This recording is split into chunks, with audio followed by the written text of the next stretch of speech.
All right, you know what? Let's get started with the Jesse Waters story. No, not Neom. 98.6, just gonna be a 7-Eleven. Yeah. Call Felix. I don't know if he's doing well after the Saudi Arabia news. What is this from? I think might be old, isn't it? All right. I'm spamming it because I need you to interact with it. I need you to let the people know. I need you to let everybody know. Eddie Burback, if he converted to Islam. Eddie Burback, Eid Mubarak. It's not old. It's from 5 hours ago. Okay, that's awesome. T. Sorry, twin. I uninstalled Twitter. No, don't uninstall Twitter. I mean, I don't give a shit. Do whatever you want.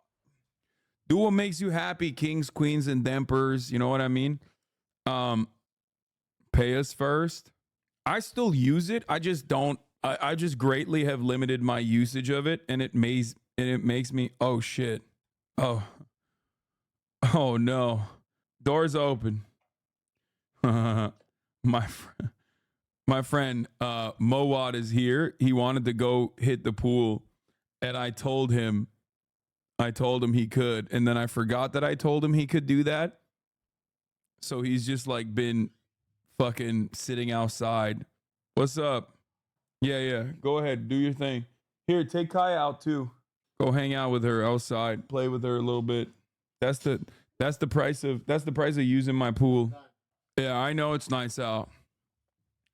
Dude, it is nice. It's 77 degrees and sunny here, dude, right now. It's so fucking nice. I'm just going to quit, dude. I'm going to fucking, one of these days, I'm just going to be like, fuck you guys. I'm done. I'm going to go. What am I doing here? I got fucking money. I have friends. I have a house. What the fuck am I doing here? Spending all this goddamn day indoors yelling online at the internet. Fuck's wrong with me? Can we take the stream outside? No. 80 in Philly, I'm gonna quit too. Fuck it, dude. We're all quitting. We're doing general strike. I don't fuck with Twitter anymore. I'm sorry if you get ratioed by losers now, King. Oh, dude, what the fuck? I'm done. Dig Hey, thank you for the 50 community gifted subs. God damn, Dig Hey.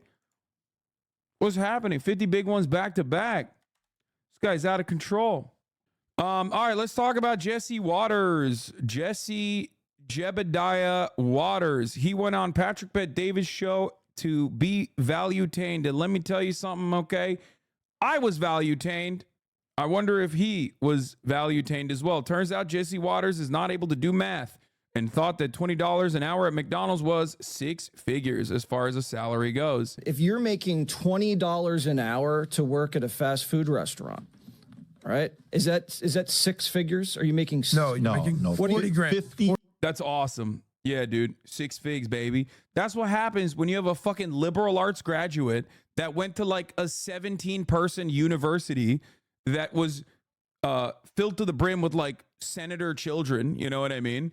And then you got an English major and all you do is LARP as like this fucking STEM-loving conservative person. It's also ironic because like six figures ain't shit no more either, depending on what part of the six figs we're talking about. Depending on what border of the six figs you're at. And also on top of that, where you live. It's crazy to fucking think. It's crazy to say this because I know there's going to be a lot of chatters in here who live in the Midwest right now who are going to be like, what do you mean?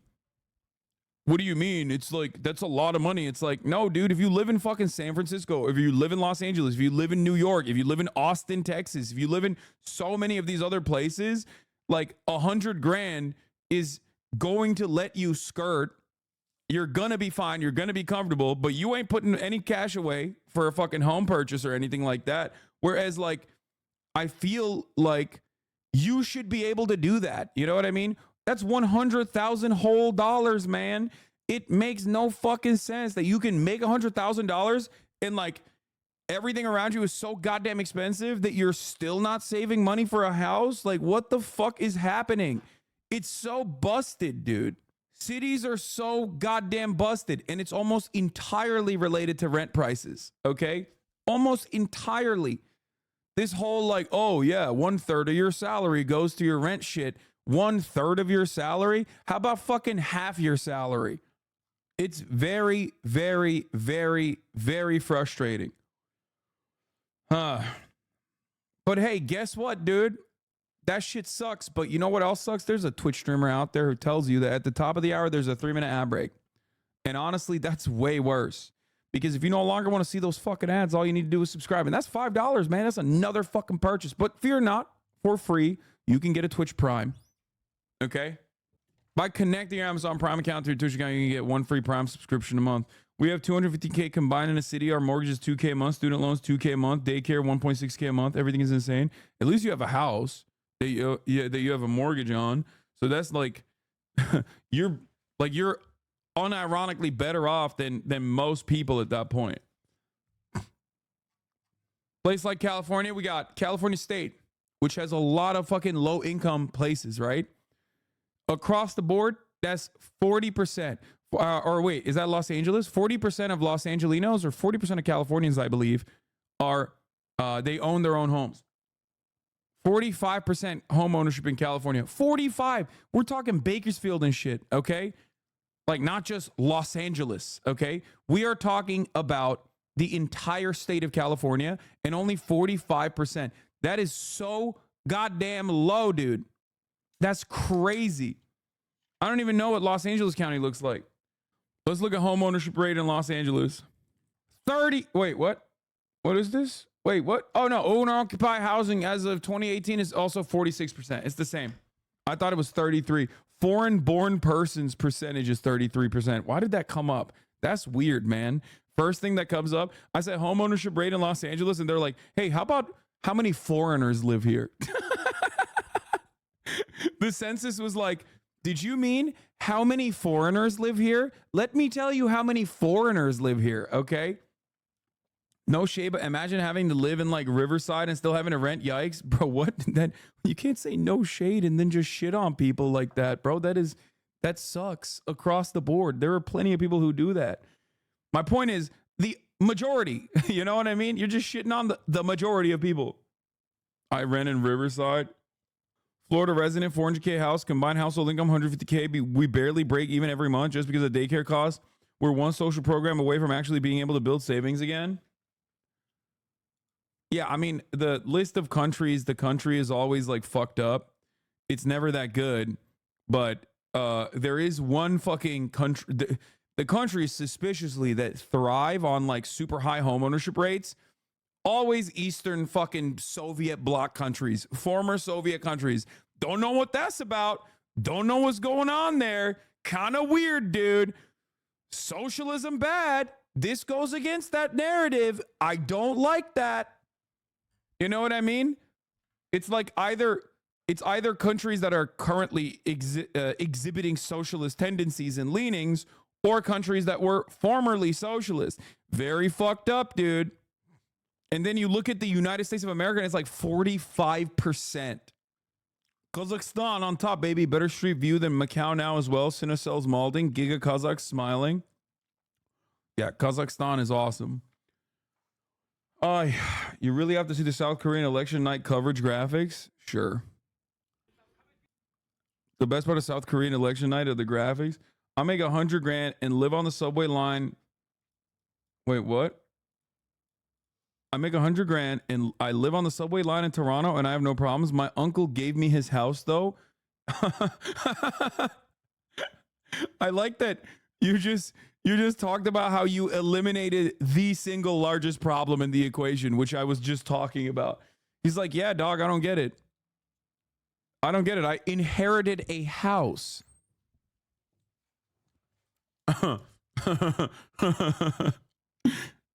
I don't understand what's going on here. It's weird. What's the big deal? I have a house that I inherited. Yeah. Everyone I know in Romania is a homeowner, and it's still possible to put a down payment with wedding money. It's getting increasingly harder, though. I wonder why. Certainly nothing to do with increasing neoliberal bullshit economic policies. Yeah. What?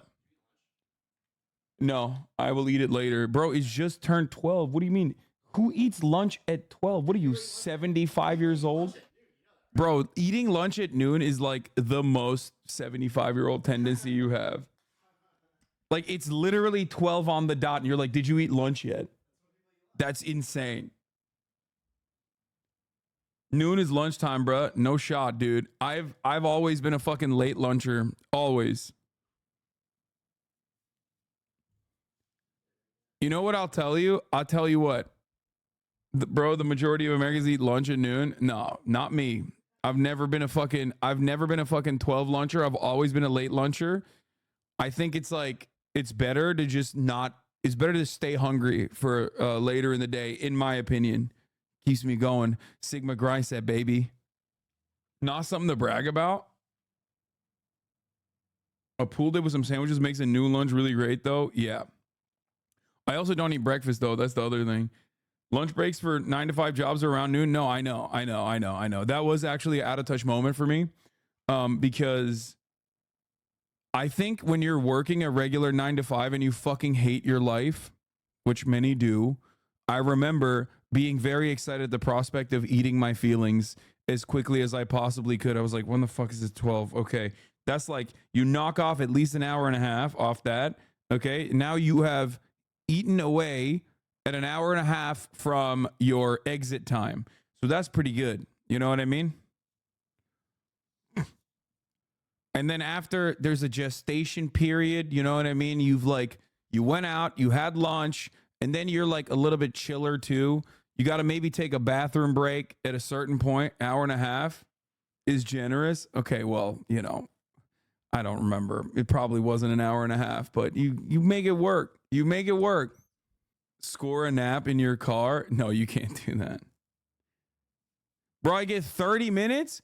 30 minutes? Okay, dude, that's crazy. Okay, thank God I live in fucking California. Jesus Christ, dude. Don't say out of touch. Oh my God. 30 minutes is insane, bro. Y'all need a union, dude. Y'all need a fucking union. Oh my God. All of you need to get unionized immediately. ASAP, pronto. 30 minutes is fucking crazy.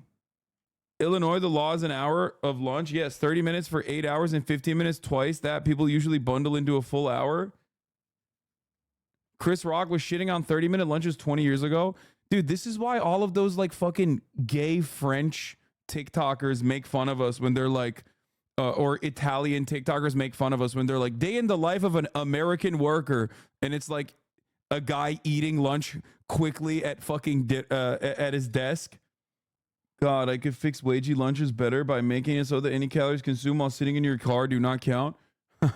Towels are in the... Look in the closet, like next under the TV to the left. There needs to be some towels there. When I worked at Albertsons in SoCal, we got an hour lunch, but had to make it up. So we worked 9-hour shifts. That's crazy. Bro, I'm a SoCal painter and only get 30 minutes of lunch. I think that should be illegal. Okay, I'm running on a campaign. Folks, I'm running on a campaign that is hour-long lunches that you can kind of bundle into an hour and 30. And then another fucking 10 to 15 minutes of pooping afterwards as well. Obviously, you got to take a little bit of break, like come back, show up to work, you know what I mean? And then you take a shit. But like, honestly, it's fucking unimaginable.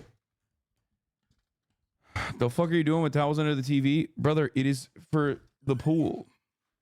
He's asking where the pool towels are. I recently learned there's a minimum wage salary earners exempt employees in California. Want to know how I learned that? I asked for a raise and was denied, but then I told I'd get a raise to $70K a year because it's minimum. Only get 30 minutes lunch and I have to work 8 to 4:30 to make it up. Yeah, I hate that. Like, we shit on Spanish people a lot, right? Like, or Italians a lot, but they're right, dude. Why the fuck are you working all goddamn day?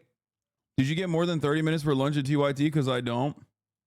I think your uncle gives me 30 minutes for lunch. Wait, does he? I feel like we definitely extended that. But we did eat at the table a lot. Like, I mean, I ate at my desk for the most part. But like, we would go out to get fucking lunch. And that process probably took a little bit longer than 30 minutes, I think.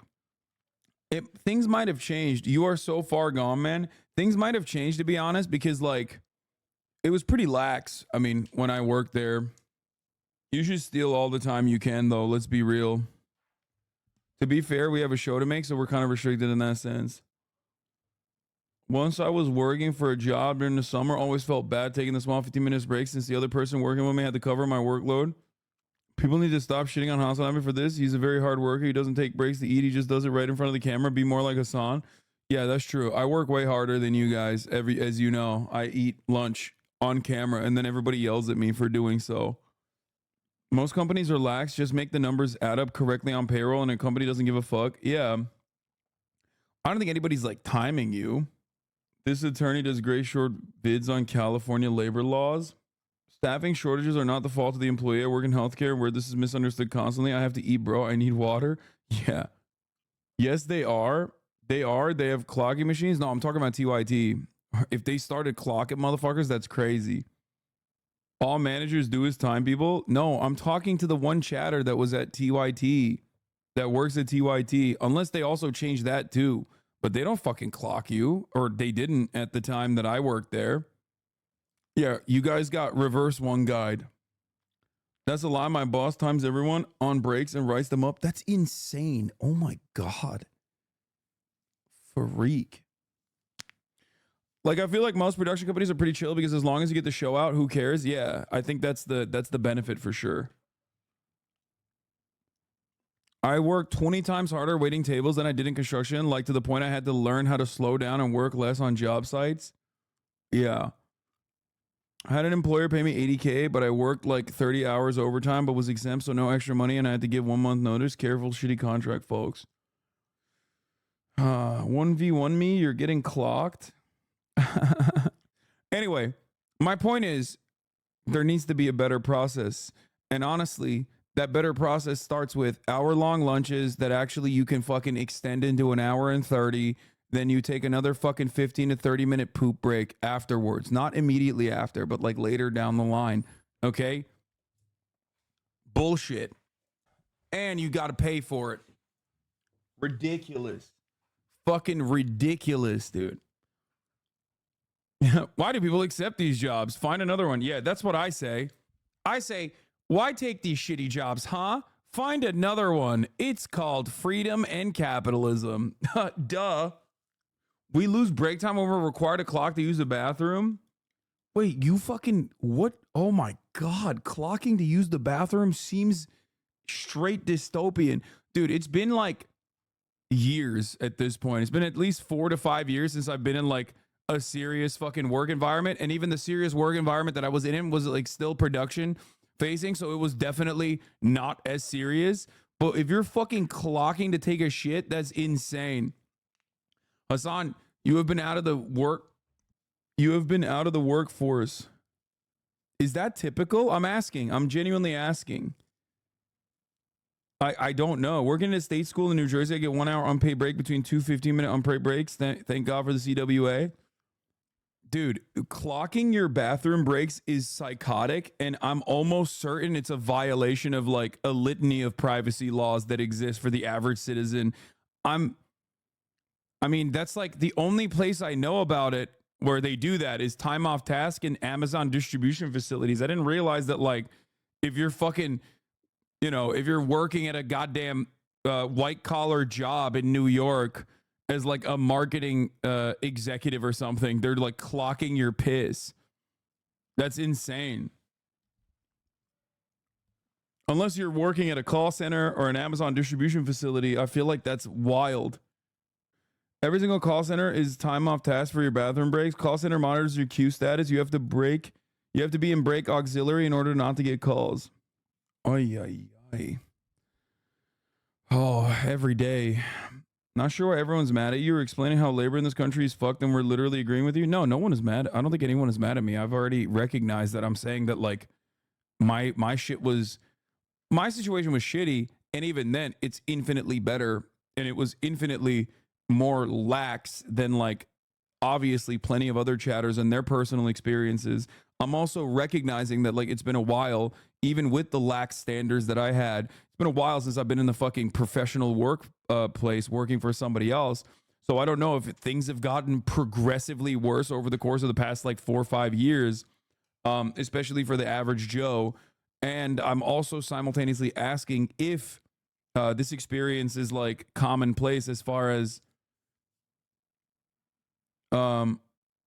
Hassan, you were spreading false information. Amazon can't legally fault you for using the bathroom. They will do investigation for time off task. You're kidding, right? Lots of states with right to work laws do this since they can skirt the law and break the rules. Yeah. I think it's crazy. Stupid question. You started a union even with your benefits would be good. I may get hired soon and benefits are great, but I want to make sure I keep them and they're fair. Wait, what? I feel like AI and mass surveillance is gonna make this fucking process so much worse, by the way. Why wouldn't they literally monitor your piss and the artificial intelligence bot manager just straight up like a robot just tells you like psst,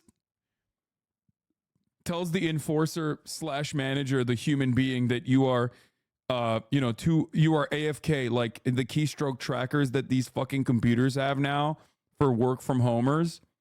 They just have that both on your desk, and they also accompany that with your piss time tracking. And then your fucking labor enforcer manager comes over and is like, where are you? Why did you? It says here, the machine has told me that you took a piss for approximately 3 minutes and 55 seconds.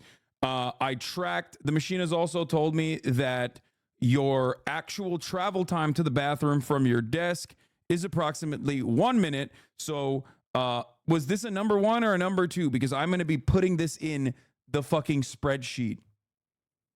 Because if you did a number 2 instead of a number 1, well, honestly, you have to fucking make sure that you wipe faster. It's just funny to think about because like that's what chat does to me. But that's why I've always said that service sector employees should have the right to be able to ban people just like I do. It would make their workplaces much better. If someone fucking lords over you, like a small business tyrant comes in, you just have the capacity to banish them.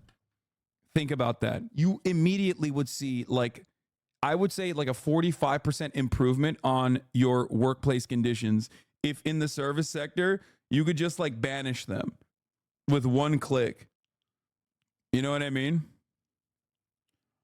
And you could do that to your manager too, obviously. Like, because I have these little fucking micromanagers in here who talk shit. Imagine you could banish your manager with a consensus vote. You get together and you're like, hey, we've all decided that you're fucking going to the shadow realm because you keep timing our poops. That'd be sick. Oh, the dream. Anyway, when I was a supervisor, I was able to ban people and my crew loved it, made better. Being a work from home, 1099 workers, somehow both a blessing and a curse. Yeah. When I deliver Amazon packages, they trained us to piss in bottles in the back of the van because stopping places takes too much time. I don't know what people with no penis did. I'm too busy to approve your lunch or bathroom request. Hassan is getting one guide and I'm locked in. Me as a supervisor. Have you ever worked in the service industry? No. The only client side work that I did in the real big boy jobs was sales, which was dog shit. And I hated sucking up to people that I fucking despised, both internally in the company, but more importantly, externally, clients. But I never worked in the service industry. And I feel like I would, I feel like they are the real heroes of society. Yeah. What did you sell? Ironic. Ads. I sold ad space at TYT. You used to work on farms. All jobs are easier now. I mean, I did also work at a farm. So that's the thing, though. Working at a fucking farm can be shitty. No pun intended. Actually, yes, pun intended. But it's like taxing in a different way. You know what I mean? I think a lot of people don't understand it. It's like, yeah, I worked at a fucking ranch. And yeah, that sucked. A ranch isn't a farm, Richie Rich. Bro, talk to me when you fucking jerk off a horse, okay? Talk to me when you have to sit there and watch one of the fucking farmhands jerk off a goddamn horse, and you have to carry that fucking literal horse penis condom full of jizz without spilling a single fucking drop because you're selling it, okay? Yeah, people talk about how Tacoma wept. My distaste for that shit, I think, already was existent because I'm a normal person, but it literally elevated dramatically after having to sit there and watch it happen and then have to carry the fucking condom full of lube. Disgusting. Or not lube, condom full of horse cum. Does it smell bad? Bitch, you think I've smelled it? What are you, fucking crazy? I was literally trying my very best not to... Let me tell you something, okay? Have you ever been in a situation where you're involved in a situation, but like in your mind, you're in the mind palace where you're thinking like physically, spiritually, you are like as far removed from it as possible in your mind? I don't know. Maybe you haven't been in a situation like that. Maybe you feel like that every day. It's one of those moments where you disassociate for protection. That was me carrying the fucking horse semen, okay? Yes, where you're like, I don't want to be a part of this, but I am, and therefore I'm just going to try to make this go by as fast as physically possible. Why are you defending yourself as if there's a bunch of farmers from real farms in the chat, Lamau? Most of them have probably never seen a farm. That's true. How much was that semen worth? I don't remember. That's the best job. You can sneak a little taste. You need to go to jail. You need to go to jail, take 30 seconds off, and really reconsider what you are allowed to say as jokes in this chat. This is not the Vosh community. You cannot make it. You cannot be making jokes like that. Anyway, it's funny because we like we just started off in the first 20 seconds talking about Jesse Waters and how fucking out of touch he is for being a dumb fuck. We talked about how shitty housing is. We talked about how that plays a major role in making people's living conditions worse overall, especially in big cities. We talked about how shitty workplace conditions are and lunch breaks, and it got all the way to horse semen.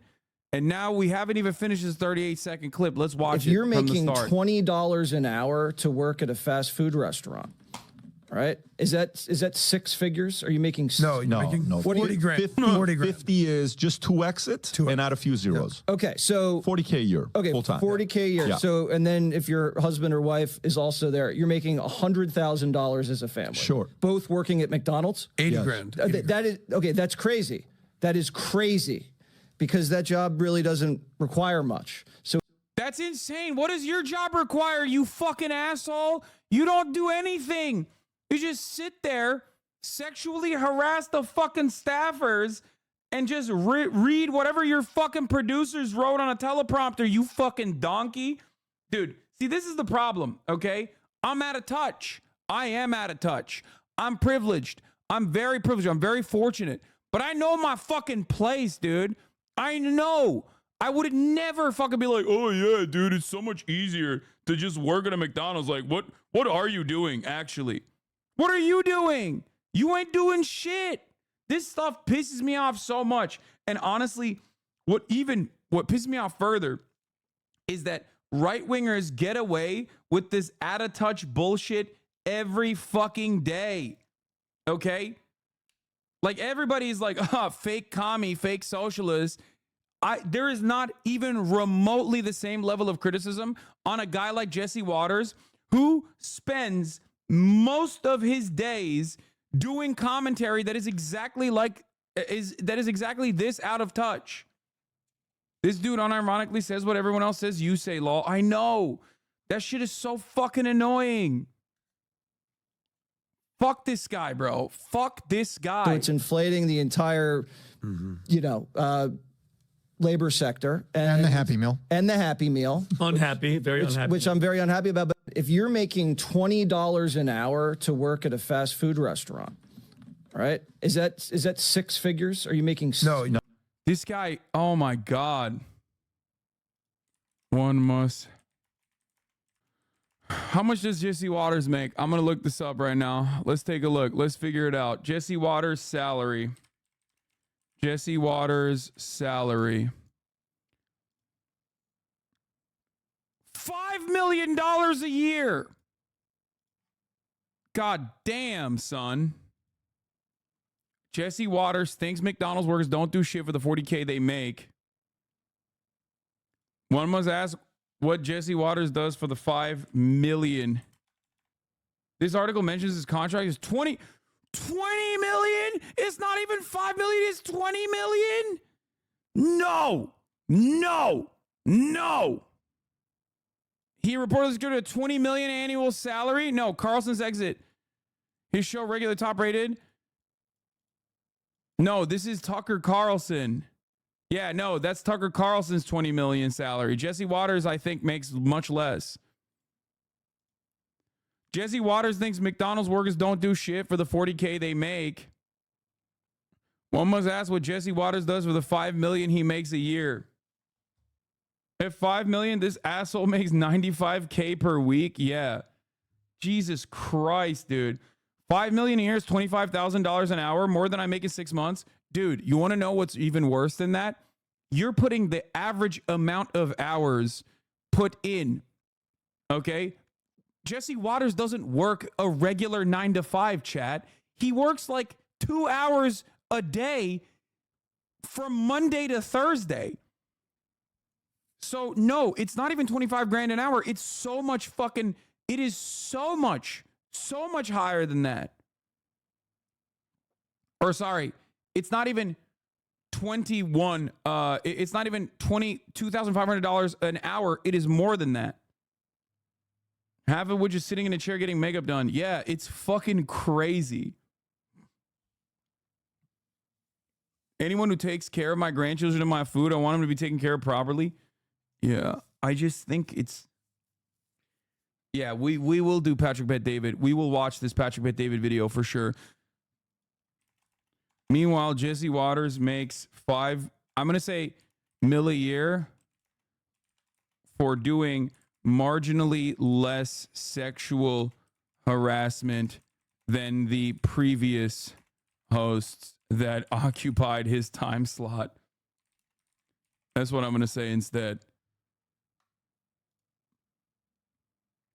Jesse Waters thinks McDonald's workers don't do shit for the $40K they make. Meanwhile, Jesse Waters makes $5 million a year for doing marginally less sexual harassment than the previous host that occupied his time slot.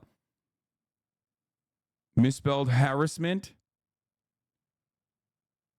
Millennial Gen Z splurge. Groceries inflation is a wild take. What the fuck?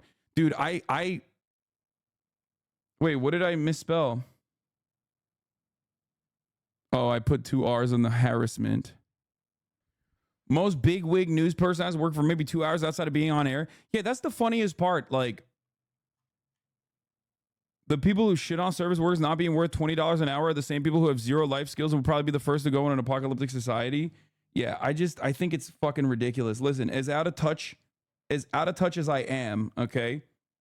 As fucking out of touch as I am, and let me tell you, yes, I am privileged. Like, make no mistake, I recognize that, and I try to work against that every fucking day of my life. But the very notion that these guys get away with being out of touch and doing commentary like they know what the fuck they're talking about frustrates me to no goddamn end. I think you would rather have a dude who's out of touch, whose heart is in the right place and on your side, than a dude who's out of touch and is advocating like he's a fucking everyday man that works like 5 hours a week maximum, getting paid millions of fucking dollars a year to tell you that, yeah, the working poor deserve less, as a matter of fact. I hate these fucking people, dude. These people are unironically doing the thing that every single person accuses me of doing. Like, they are literally doing it. And yet those very same people don't get mad at these guys. If your thing is workers' rights, I think you got to get more in touch, but you're still way better than these dudes. I mean, I do directly talk to fucking not only people in this community who are working real fucking 9 to 5 jobs, but also straight up labor organizers on top of that. So, you know. Anyway, I don't know how much more. I mean, the more, in order for me to be more in touch, I would have to quit what I'm doing and like work a real fucking job again. Anyway, millennials and Gen Z's trendy new splurge. Groceries. Groceries are the hottest new splurge category for Gen Z and millennials. Younger generations spend more on groceries than other categories, but all generations are feeling the pinch of inflation at the grocery store. Bro, how?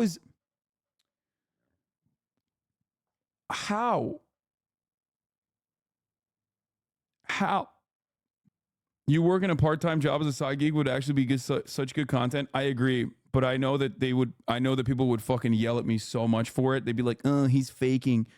It's cultural appropriation. A real jobber."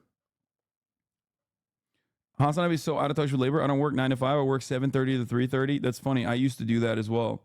I used to work. That was my hours as well when I was at the Young Turks. Wait till the having hot water trend catches on.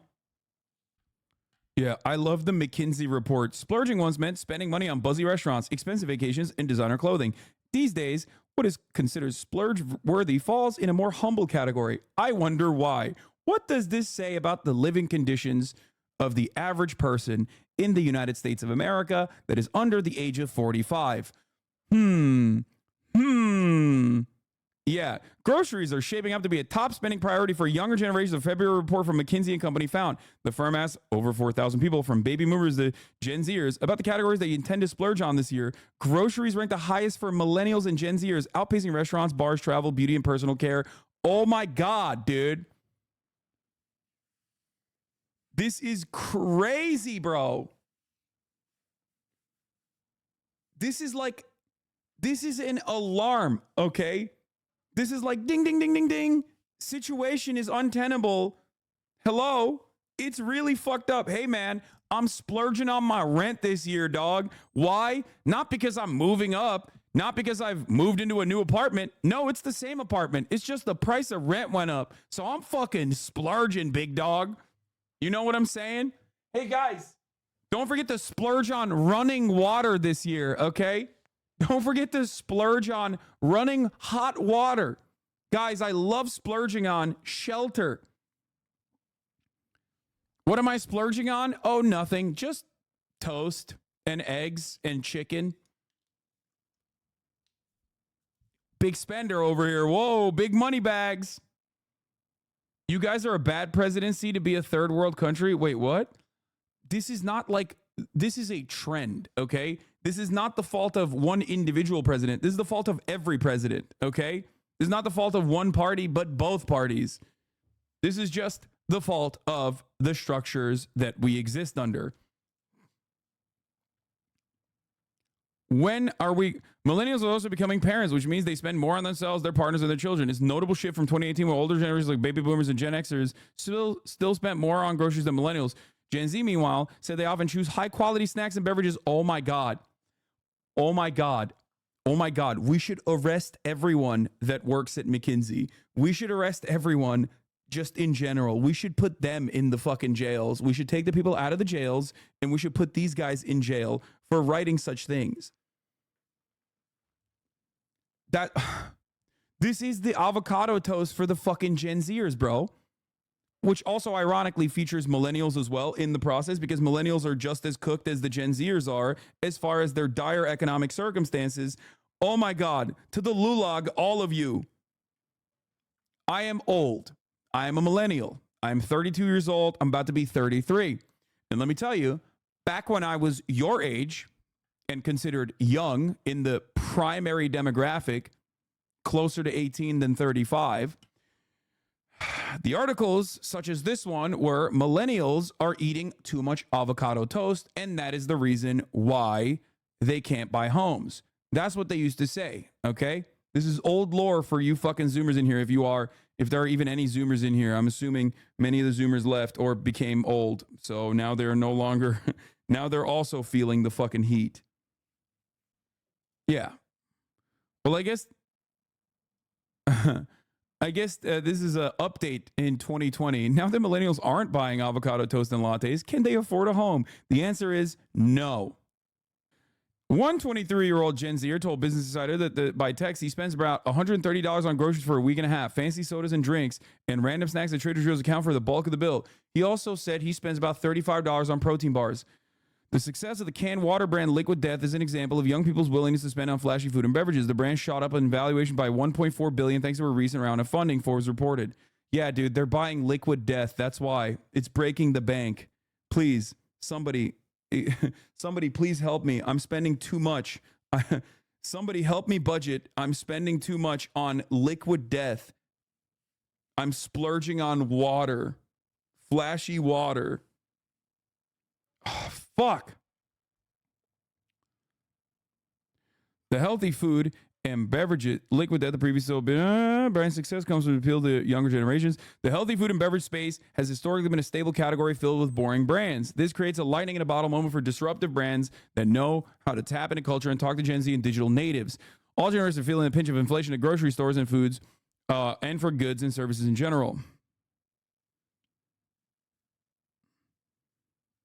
The story also misstated the findings in the Moody's report, which said the typical American household would need $445 more a month this year on goods and services, not just groceries.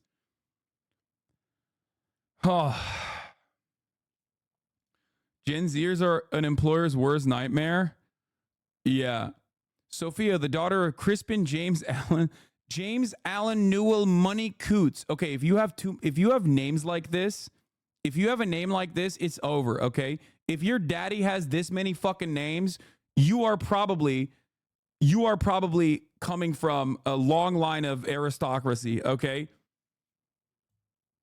That's like only barons have this kind of naming convention. It's Tucker Carlson, by the way, ironically. You got money in your fucking name, dude. 9th Baron Latimer. Oh my God, he literally is a baron of the Coots family who founded the private bank and granddaughter of Bill Dees, former editor of the Telegraph, hustled all hours to build her career at the Checksnow Telegraph. Bro, your name is Money Coots. Shut the fuck up. See yourself out of this conversation. Oh my God. Gen Z are an employer's nightmare. My 20s put them to shame. Like most of my peers, I hustled at all hours for my career. A far cry from this minimum effort generation and their lazy girl jobs. Boomers went to diners and mall shops every day and smoked a pack a day and they get mad at us for having a nice water every now and again. Yeah. Yeah. My father, the inventor of money. Yes, how devious. Hello. I am Sophia Money Coots, daughter of Crispin James Allen Neville Money Coots, 9th Baron of Latimer of the Coots family who founded the private bank and also founded money. It is in our name. I don't have to work for a single moment for the rest of my life, and yet I still spend every waking hour making the next generation's lives all that much worse. That's right. I hate Gen Z.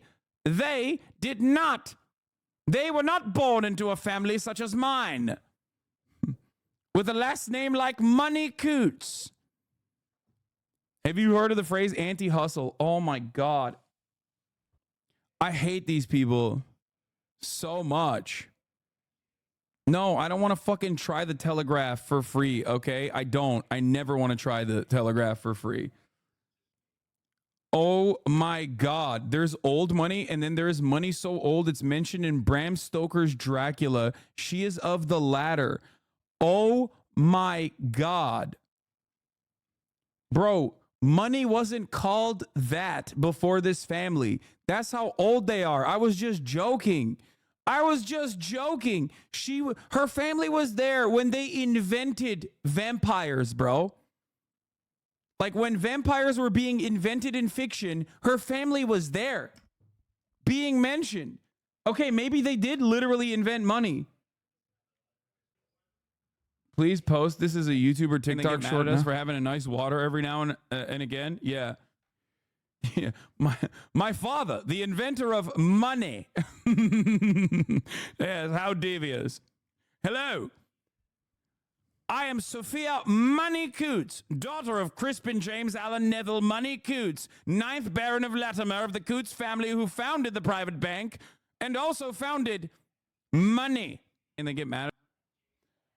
Isn't money like 1,000 years ago on some kind of rock with a square on it? Yeah.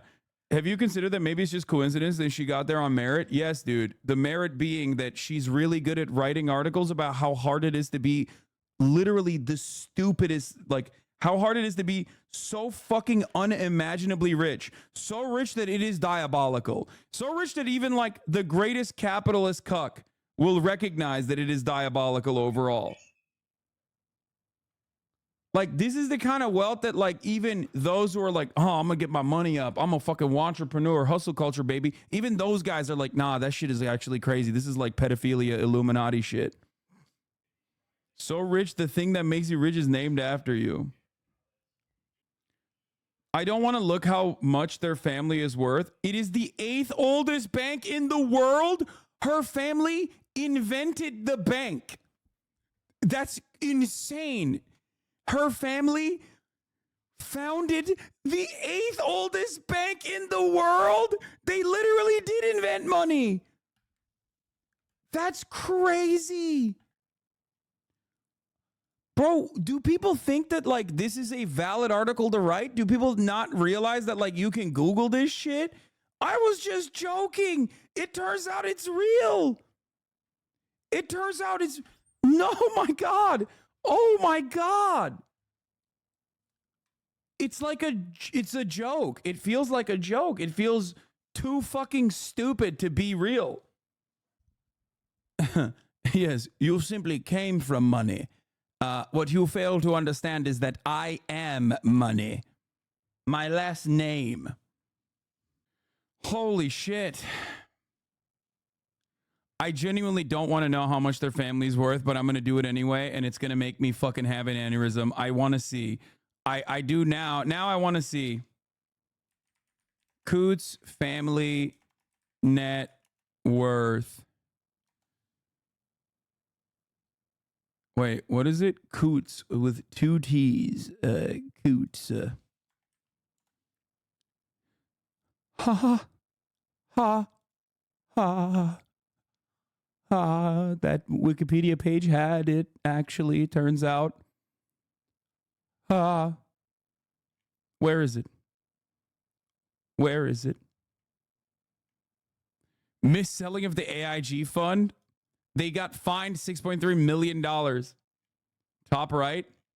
Wait, is it there? Their total assets are 34 billion pounds. Then, wait, hold on. That might be just the bank. That might be the bank's total assets. Coots is older than the Bank of England. That was in 2020 as well. Billionaires have really been raking it in since then. Yeah. It's a privately owned bank. Oh my God. Hold on. Look at her biography and the photo she included of a childhood journal entry she made. Today, my family and I went to the Gold Cup final of the polo. There was an Indian princess. We gave the cup to the winners. Early attempts at writing. But how do you know her family money helped her and not on her own merits? You're right. I'm actually being really harsh on this fucking basically a princess. Basically a demigod. Yes, you're right. John Money, inventor of money, inventor of the 8th oldest bank in the planet, a bank that was founded in 1647. She did get there on her own merits. Don't forget the other part of the tweet that her grandfather was the managing editor of the paper she now works at. Ha ha ha. 1692. Ay, ay, ay. Her brother is literally a magician, lol.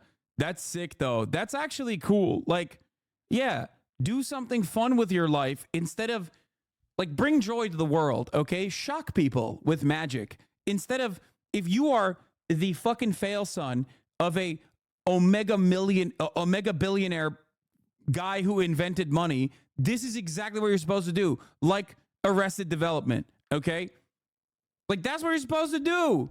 You're supposed to do this shit, not the other shit. What the fuck's wrong with you? Like, it's insane. It's insane that this is the situation you found yourself in where you're like, You are literally one of the wealthiest people on the planet, and you spend every waking moment being like, how do I fuck over poor people even more? I don't get it. It is really funny because like this stuff, this existence is unironically what not even just my haters, but most people think is how I live. Like I come from billionaire oligarchs with many trust funds that control what goes on in entire nations. And I've chosen to get a cushy fucking job with my uncle, who is also an Omega billionaire. And then I chose to do Twitch because, you know, my uncle paid everybody to watch me or some shit. I don't know. Oh, yeah. Look at this fucking hypocrite, Hassan. One of my biggest fantasies is having people who write opinion pieces like this forced to work an 8-hour shift at McDonald's with their own audience as the customers. Yeah. Third paragraph on our bio is insane. Then, looking for an adventure, I went to work for a newspaper in Abu Dhabi, near Dubai, for the geographically challenged among us, called The National. I lived in the Gulf for 2 years, writing about its growing art, film, and fashion scene. And I interviewed a Backstreet Boy on the phone while sitting naked on my bed. I think it was Brian, because I had to fit him in between my shower and going out for supper. After that, I was back home in London to work for the Daily Mail's features desk. I wasn't a writer there, I was an editor. During the 2 years I worked for the paper, my favorite headlines were, "Is your shampoo making you fat?" and "The downside of beating cancer." I promise you, these were both genuine headlines. I feel like there's also like a lot of these magazines that just simply interview you or put you in the cover because you're rich. It's like, why? What has this person done? Like, why are, how are they on the covers of magazines? Like, it doesn't make any sense. I don't understand. Also, you know she's old money rich because of, look at that fucking jaw, dude. Look at that goddamn chin. You don't get that chin without a decent amount of inbreeding, okay? Without like your fucking forefathers, your ancestors being like, we need to keep our wealth inside of the family. That's why you have to marry your first cousin. D'Artagnan, you must marry your sister.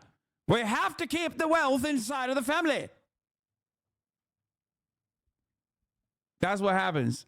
Only through like systematic inbreeding do you arrive at such a fucking powerful jaw like that, okay? This is extremely debatable mu-maxing theory discussion. Another banger from her. Is boarding school really such a terrible experience? I quite enjoyed it. What do you mean? Who is reading this? Who is this article for? Like 8 people? I don't get it. I mean, who's this article for? I mean, not this one, sorry. Who's this article for?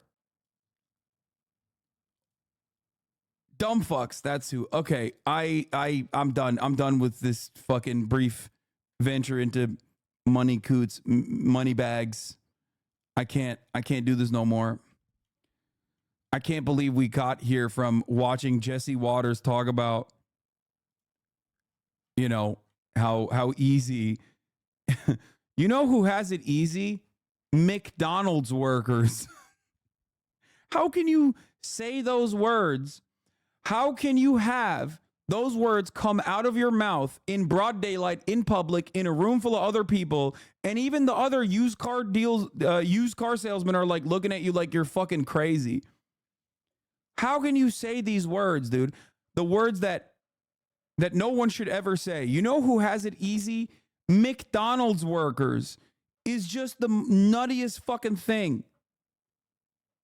Stop sending me horsecock socialism. If you send it to me one more fucking time, I am putting you on a goddamn rocket ship. Take an hour off. I don't care about horsecock socialism. Fuck, dude. I promise you, it's not the banger meme that you think it is. Okay? Anyway. Okay.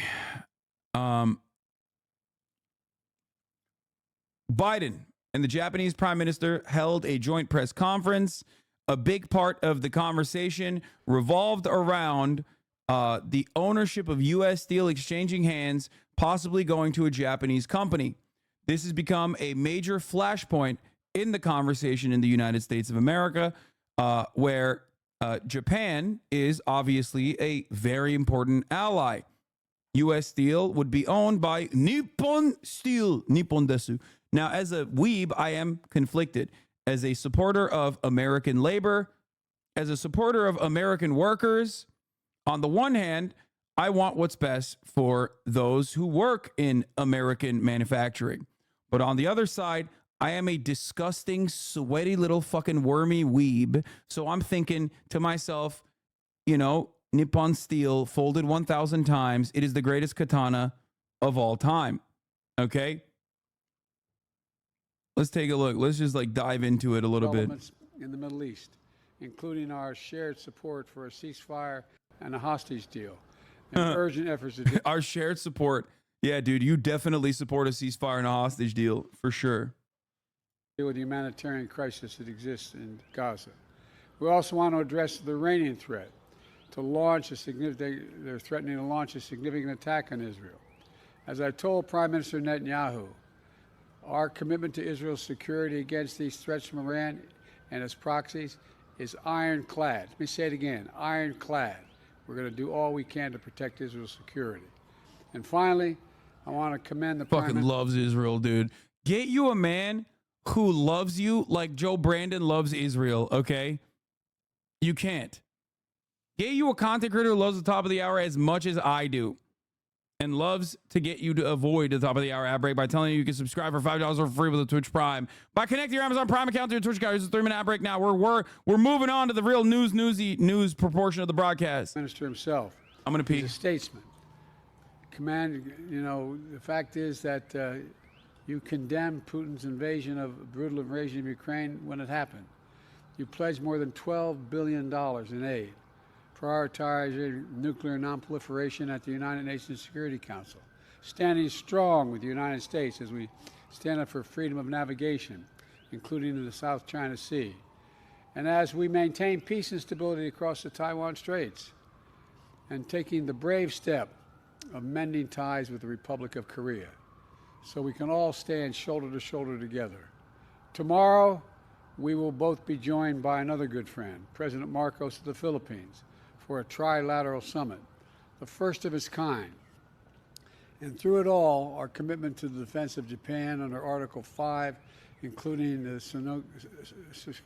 Senkaku Islands, is unwavering. Mr. Prime Minister, through our partnership, we have strengthened the alliance. We have expanded our work together. We've raised our shared ambitions. And now the U.S.-Japan alliance is a beacon to the entire world. There's no limit what our countries can and our people can do together. So thank you for your partnership, your leadership, and your friendship. And now over to you, Mr. Prime Minister.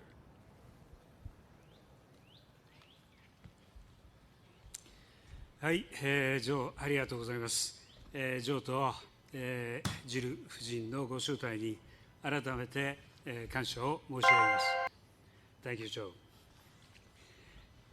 バイデン大統領と私はこれまで幾度となく会談をし、私たちがいかに重大な岐路に立たされているか、同盟国、同志国の提供を確認。Bro, they're not even doing translation? That's crazy. Anyway, I don't care. I care about the question parts. North Korea, thank you. This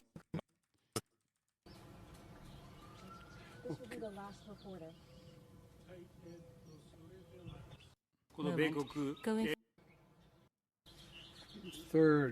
Next question. Who do I call on next? Hang on a second. I got my list here. Hang on. I apologize. Aurelia of AFP. Thank you. My first question would go to both of you, Mr. President and Mr. Prime Minister. Is there a path for Japan to become a full member of AUKUS? And I would have a second question for you, Mr. President. You're now saying that Benjamin Netanyahu is making a mistake in Gaza. What are you willing to do to make him change his strategy? And would you consider conditioning military aid to Israel? AUKUS sounds weird if you put J in there. You know what I mean? JAWKUS? Come on, Jack. We can't put a J in there. Sounds too close like Jokers. JAWKUS? Israel? Thank you.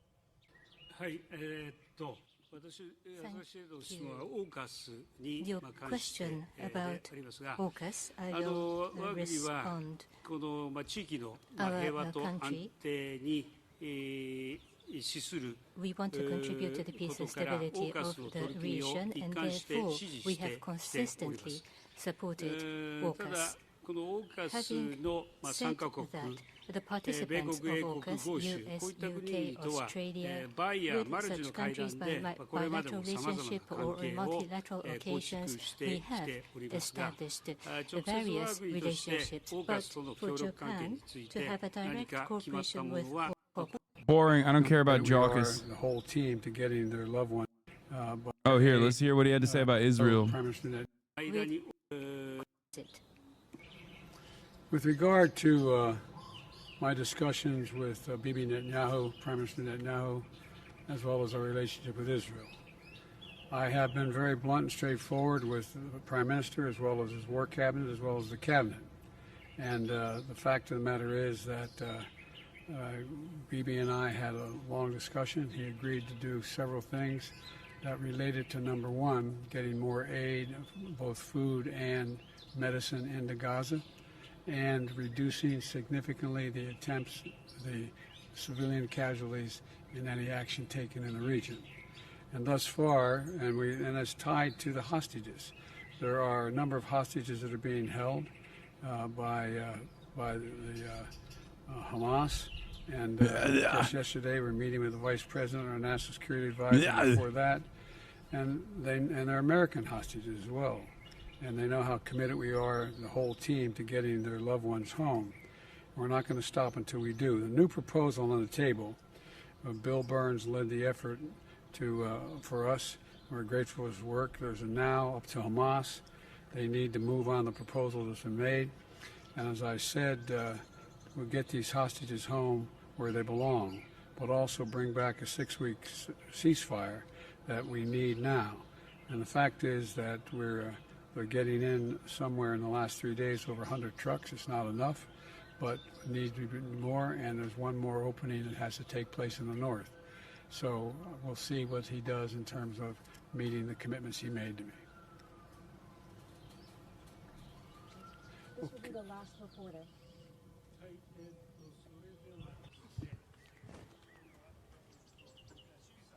Mr. Shimizu, please.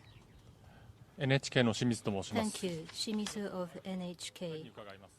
I 先ほど asked 岸田総 the 理からご question 紹介あ to りま both した of が、 you. 今 As 日の Prime 会談で Minister は北朝鮮の Kishida 拉致問題につ mentioned, いてもやり取 the りがあったかと abduction 思います issue。of North Korea, 岸田 I 総理はか believe ねてより was 金総書 discussed. 記と直 Prime 接向き合いたいと Minister, の考 you えを示 have されていますが、 expressed your 北 wish 朝 to 鮮 have 側 a は direct 拉 engagement 致問題 with 解 Kim 決済みとしてですね、 Jong-un, but 拒 they 否と say も取れ that る反応を見せ abduction ています。 is already 岸 resolved, 田総理は which 今日 means の that 会 they 談 are で日朝 refusing. 首脳会 During 談の the 見通しについ meeting, て what did バ you イデン tell 大統領 President に何か伝 Biden えられたの about でしょう the か。ま outlook たバイデン of 大統領 the にどのような summit 関与を and 求めたのでしょうか。 what engagement バイ did デン you 大統領 ask に伺いま President す。 Biden? 岸田 President 総理からど Biden, のよう my な説明を question: 受け、 What did you 大 hear 統領 from 自 Prime 身どう Minister 感じになったでしょ Kishida, うか。 and what is your また observation 核ミ and サイル feeling, 問題もあ your る中で、 president, and with the 早期の nuclear 日朝首 missile 脳会談の issues? 実 What 現を is 支 your 持する position? 考えはありま Do す you でしょうか。お support 願いし early ます。 summit between Japan and North Korea? Thank you. まず私から First of all, if I may バイデン大 start 統領との首脳会談 regarding においては my summit meeting with President Biden 北朝鮮 about North Korea, including 行い the missile and nuclear issues we have discussed, and regarding the increasingly worrying situation, we have agreed to continue a close coordination. And on top of that, we concurred that the window of a discussion with North Korea is open, and we discussed that Japan, US, and ROK will continue to work closely together. All right, boring. I'm skipping it. Now, the U.S. is considering dropping Julian Assange's prosecution, Joe Biden says.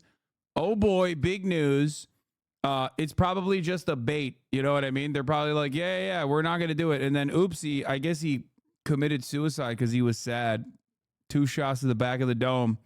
Hate to hear about that, you know? You hate hearing about suicide of the sort, you know? Reach out to your loved ones. US President Joe Biden says America is considering a request by Australia to drop the prosecution of the WikiLeaks founder Julian Assange. Assange. Do you have a response to Australia's request that you end Julian Assange's prosecution? We're considering it. You're considering. Certainly brief. Wow. That's crazy. I guess he's considering it. Live to Washington and our US correspondent James Matthews. And James, I mean, look, on the face of it, a significant development. Yes, a very fleeting comment, as you heard there, Mark, but significant indeed for Assange, who faces 18 counts. A federal grand jury has charged him with 18 counts that relate to his involvement with former US soldier Chelsea Manning and his own company, WikiLeaks. WikiLeaks published findings that were Hasanabi had mentioned deemed to contravene US laws, a number of them, the Espionage Act among them. He's accused of being involved in Russian efforts to undermine the 2016 election on behalf of Donald Trump. So he's been facing very serious charges, has been facing an extradition request from the United States, which is currently locked up in the British courts. The British courts. This man is exactly how I think Eve Fartlow sounds. Yes. Someone in the chat brought her name up. Want an assurance from the United States that he won't face the death penalty should he be extradited, tried, and then convicted. This answer from Biden stems from the Australian Parliament voting or passing a motion to ask the United States to drop the case against Julian Assange. That's why he was asked that question. And you heard the answer he gave. He's considering it. So some light at the end of the tunnel for Assange, for whom there's been a vocal campaign in his defence saying he was merely a journalist engaging in the gathering and dissemination of news. He's been behind bars in custody in the UK for 7 years since leaving the Ecuadorian embassy. One wonders about the next move, of course, but he has reasons to be optimistic this evening.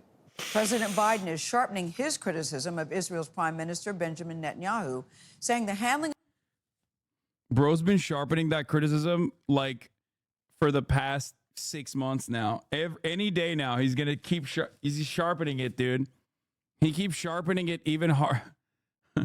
he keeps sharpening it all day, every day, baby. One of these days, it's gonna be so sharp. Of the war with Hamas has been a mistake, and he's calling for total access to food and medicine in Gaza. Yesterday, Vice President Kamala Harris met with families of American hostages now in captivity for more than 6 months now. Ed O'Keefe has more from the White House.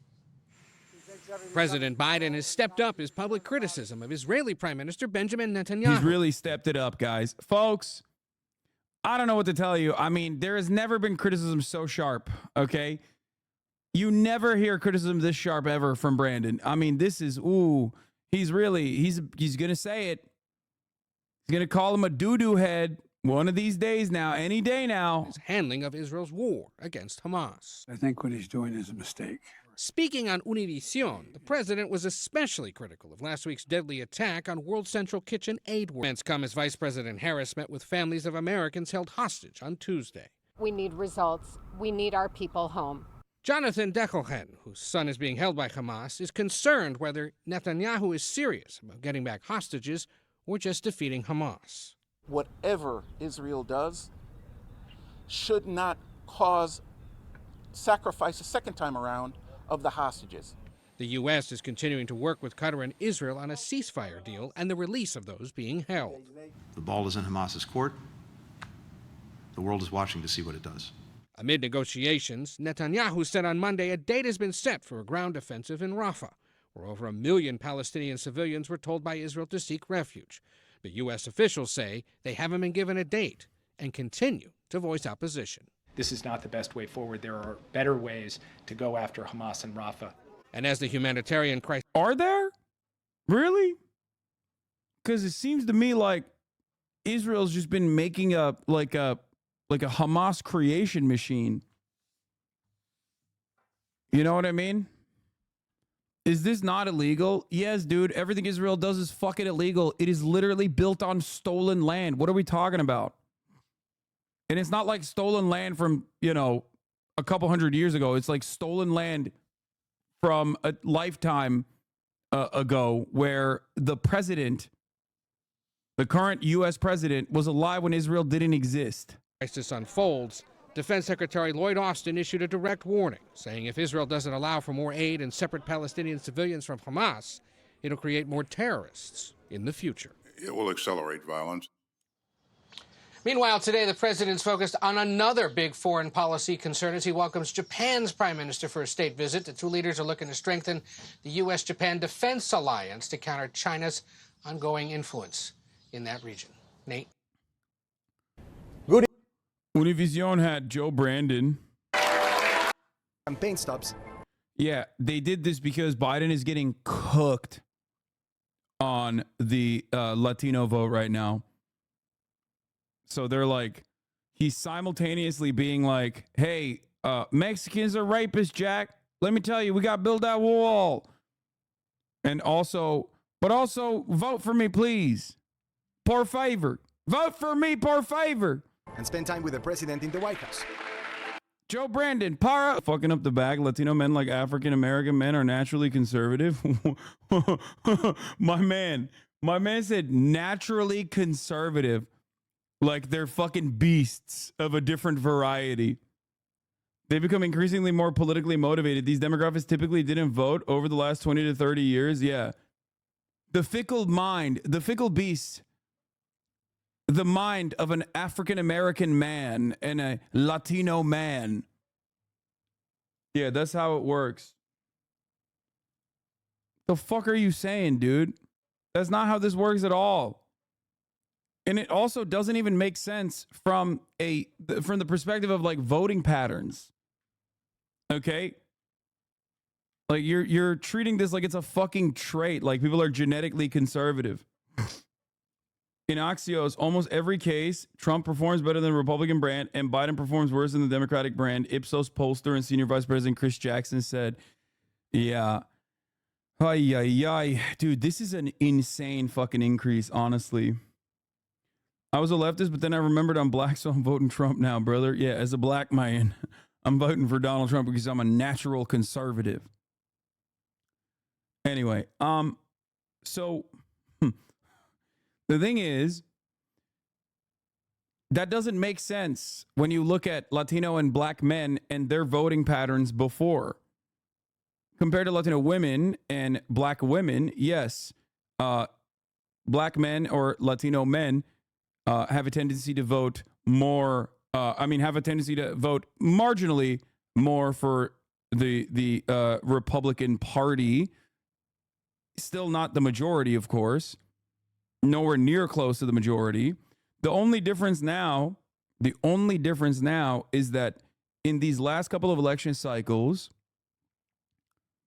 people that just didn't vote for the Democratic Party, especially in the black voting bloc, are now, instead of not voting, choosing to vote for the Republican. That is the new part.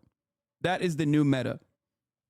By the way, both of these constituencies are still reliably Democrat in comparison to white voters, for the record. White voters, for the record, are still very much so the powerhouse that fuels the Republican Party's engine. The notion that, these changes are occurring, which means that like the Republican Party is speaking to black and brown voters better, is a silly one. Or somehow that black and brown, like Latino voters are actually more conservative or whatever, is also silly. This is the same meta that happens every few months, especially in, overtly white communities such as this one, where we go, yeah, the black community has a real issue with homophobia. This is a funny notion to have in a country that has an issue with homophobia across the board. Same with, well, the Jews are the ones who want to fund Israel. No, man, it's not. In almost all of these instances, the answer still lies with those in actual power across the board or who have access, who have their voices heard. America is still very much a Protestant nation. Thinking that the black community has an outsized problem with homophobia beyond the broader American consciousness is silly. Yes, homophobia and other forms of bigotry, of course, exist in the black community as well. But this exists in all communities. Singling out black people as somehow different or more homophobic than white evangelical Protestants, for example, is ridiculous. It is a more liberal version of trying to reinforce the same exact narratives that that have been around in perpetuity in an otherwise white supremacist country. It's the myth of the angry black man, a beast, a stereotypical angry, violent black man, but saying it in a liberal way. So let us not get caught up in these weird stereotypes and hyper-focus on certain communities. Latinos and black men are naturally conservative. They're Christian. It is how it works. Trump got a higher portion of black male vote in 2020 than other Rs. Black men are not and never have been progressive voters. It is natural to be right-leaning voter if you're a man and Christian. Oh, my God. There is nothing natural about voting patterns. Okay? I'm sorry. Femcells need to fucking dial it back many notches. This seems like a femcell take with a double Monty incorporated with like a r/atheism attitude as well. Obama was not elected by black men for being progressive. Wait, what? I'm a Christian. Tumblr's intersectionality broke people's brains. This is not intersectional at all. This is just intersectionally racist. Anyway, there's only one genetic aspect of voting like a Republican, and that is having a thumb-like aesthetic. That's it. Thank you. Which oftentimes leads you down a career trajectory where you become a cop. That's it. Thumb phrenology is the only phrenology we allow at this broadcast. Remember, this was a narrative before the South Carolina primary in 2020. Dems said Bernie couldn't win because blacks weren't progressive. I covered that aspect many times over. Older black voters tend to be more conservative voters, still reliably Democrat, however, because they have access to more material wealth than younger black voters do. Bernie was absolutely cooking with the younger black demographics. Older black demographics, on the other hand, are reliably Democratic Party bloc voters, and they will vote on the boundaries of whatever they consider to be is the safe choice. Oftentimes, whatever MSNBC is saying is the safe choice. This is the same for every Democratic Party constituency, especially those that outperform in the primaries, because these are the most diehard party loyalists. Black voting blocs, male, female, doesn't matter, have always been, since they were allowed to vote, have always been reliably progressive voters in comparison to the overarching white voter blocs. It is ridiculous to suggest the exact opposite. Sorry, that's just the truth. Data proves you wrong. Thank you, Fed-haired Shanks. That's another good take. If black voters voted reliably Republican, they wouldn't do gerrymandering. Okay? They also wouldn't do their very best to stop poor people, oftentimes black people, in southern states from voting. What is this?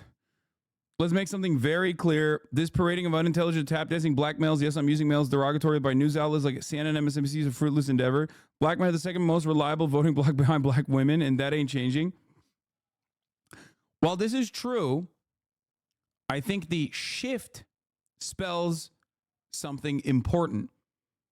It's the same principle behind young voters also showing more support to Donald Trump more than they ever have before, the Republican candidate. Okay? Like, look at this. Imagine talking about black men being conservative. Can you honestly talk about black men being conservative voters, dude? Look at this. It's fucking ridiculous, dude. Wow, dude. Look how conservative black men are. Hello? And then look at white men for a second. It's all a relative shift, smallest fucking shift overall. No, it is an important shift still. It is still an important shift. The shift implies that there are changing patterns within demographic voters, okay? One must ask the question why this change is happening, instead of saying that it is a naturally occurring phenomenon because the black man is, of course, an overt conservative. That's the issue I take with this. I've talked about Latino voters as a whole many times over, more so than my coverage on black voters and black voter patterns. I've talked about Latino voters quite a bit on this broadcast. Okay? There are a shit ton of Latino voters in red states that have some level of social conservatism. Okay? Especially older Latino voters. They, however, also believe in left-wing economic policies. Latino voters across the board, with the exceptions of obviously Cuban and just Florida. Throw Florida out and let's just talk about Latino voters in the entire country, okay? Florida does not factor into this conversation at all. It is a unique space electorally. It is a unique space demographically. It's just completely busted. We're not talking about Florida. Throw it in the fucking water for a second and think about every other state. Obviously, the brown voting bloc or the Latino voting bloc is quite diverse. However, there are some monolithic patterns that you can point to within the Latino voter blocs.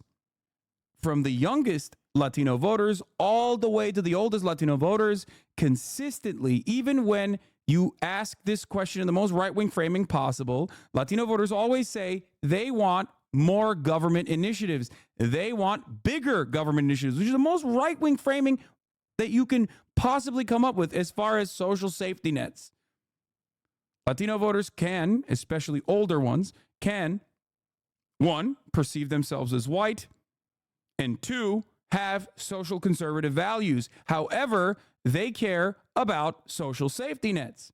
So if the Democratic Party is not hammering that point, that they will be defenders of social safety nets and they will be pushing for more social safety nets, and the Republican Party is at least offering them something, social conservatism to a certain degree, they end up moving in that direction.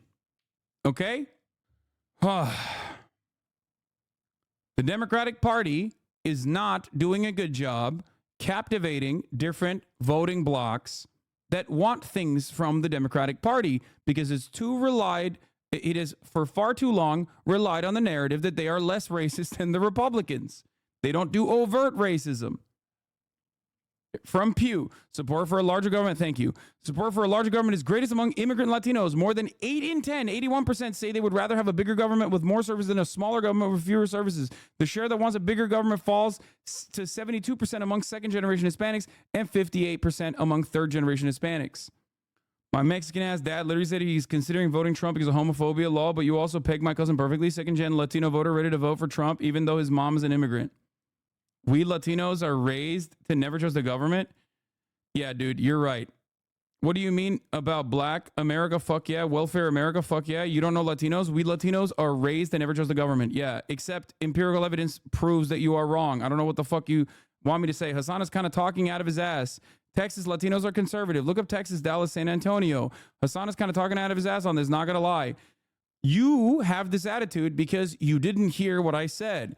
The Texas GOP strategy of really hamming up abortion and Catholicism is very successful in winning over the Latino voters in Texas and has caused Texas to remain red. Okay? That's simply what I'm stating.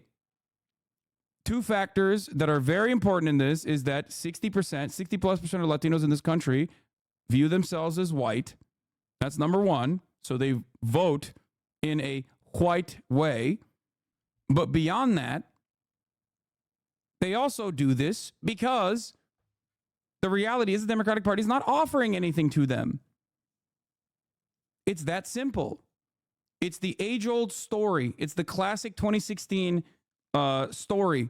Looking back, a snapshot at the election. We went to an Ohio steel mill where unionized factory workers told us why they voted Republican. Why did they vote Republican? Because they had the mindset that, well, the Democrats aren't defending unions. They don't give a fuck about the average worker, but at least Trump And the Republican Party protects guns, and I really like guns.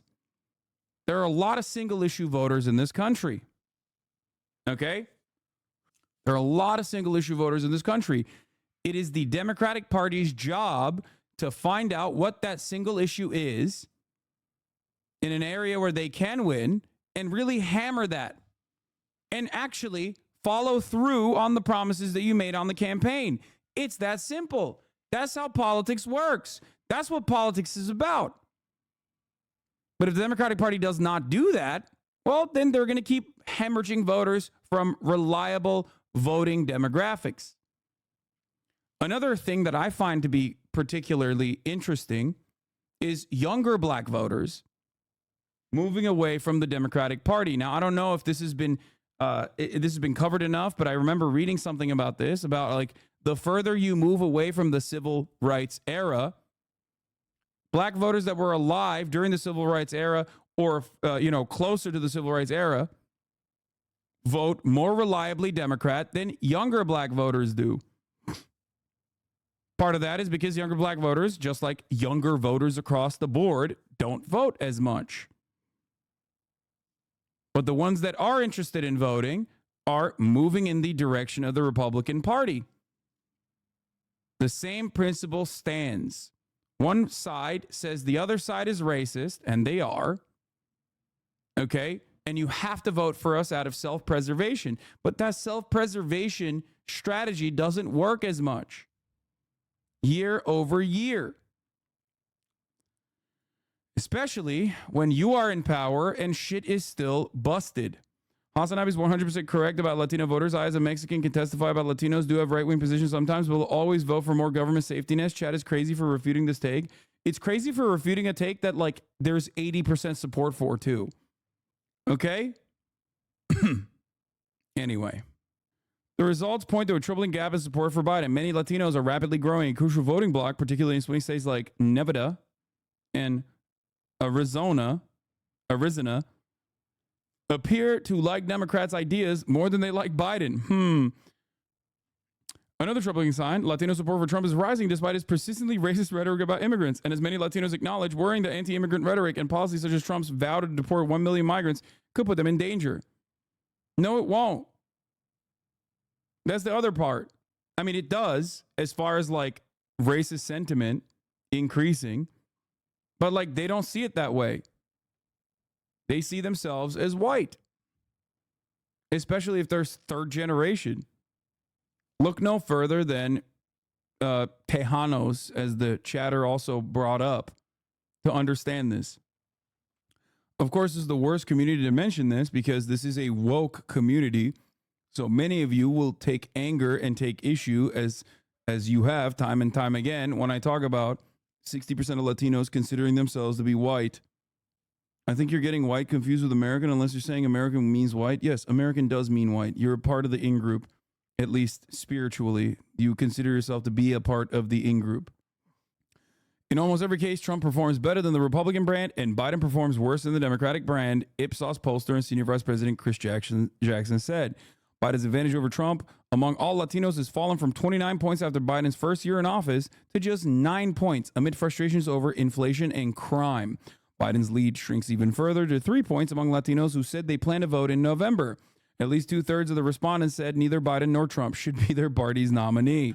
The poll didn't ask specifically about independent candidate RFK Jr., who's seeking to get on the ballot in most states, but 11% of Latinos registered and likely voters said they expect to back neither Biden nor Trump, and 28% said they aren't sure. Latinos are sticking with Democrats on issues such as abortion rights and immigration, Jackson said. If anything, Democrats are actually slightly better positioned relative to the Republicans versus when we'd asked this last June 2023 across all sorts of different issues. Among all Latinos, Democrats appear to be closing in on Republicans in 2 areas the GOP has largely dominated in recent polls: boosting the economy and fighting crime. Republicans had a 3-point edge on which party is better dealing with the economy compared to a 7-point edge in a 2023 survey. This is not because the Democrats have successfully launched initiatives to make themselves seem like they are better on crime and inflation. It is because simply that the narrative that crime is out of control has died down, and also inflation, to a certain degree, has gotten under control. That is the only reason why people are now looking at this differently. This is why I said depending on what the economy looks like come November, there could be a dramatically different approach to the whole Brandon, I did that stickers that you see at the gas pump. Republicans had a 4-point edge on which party was better dealing with crime. A year ago, it was 8 points. Those improvements with Democrats aren't translating to Biden, however. Latinos gave Trump a 22 edge over Biden when it comes to dealing with the economy and an 11-point edge when it comes to fighting crime. Trump is showing improvement among Latinos, even though 52% of survey respondents said that they worry a mass deportation effort like what he's proposed would target all Latinos, regardless of immigration status, which is true. A study published recently in the European Political Science Review suggested anti-immigrant sentiment among some Latinos could be a factor. Latino Democratic leaders aren't reaching out enough to promote Biden's accomplishments. Houston-based Democratic political consultant Mark Campos tells Axios he helped create all these jobs. I don't see that story being told to Latinos. Alex Veraz, a GOP activist in Massachusetts, said Republicans could be doing better among Latinos with more voter outreach. Trump is not going to be here forever, so this bump will be short-term, Veraz said. When he's gone, the Republicans are going to be in trouble. This is true. Trump, in many ways, is identical to Barack Obama. He is a uniquely charismatic, once-in-a-lifetime candidate for the whites. Okay? He is the white man's Obama. Genuine fan of yours, but as a Puerto Rican chatter, I think some of us feel some type of way being called white. I get what you're saying, 100%, but most of the Latinos in your chat are likely fall in the 40% of Latinos who don't identify as white. I certainly don't, and people didn't consider me white growing up in Staten Island when they called me Billowhead. No smoke, just something to think about. No, I know that. But I'm not talking about you guys. You guys are fucking socialists. Of course, we are so goddamn marginal in the grand scheme of things. When I'm talking about electoral politics, obviously this is like people that would probably shoot you on sight because they think you're a fucking spy from China. Okay? Of course, this community is so different than the broader makeup of the American electorate. I'm not talking about you. I'm talking about your QAnon uncle, okay?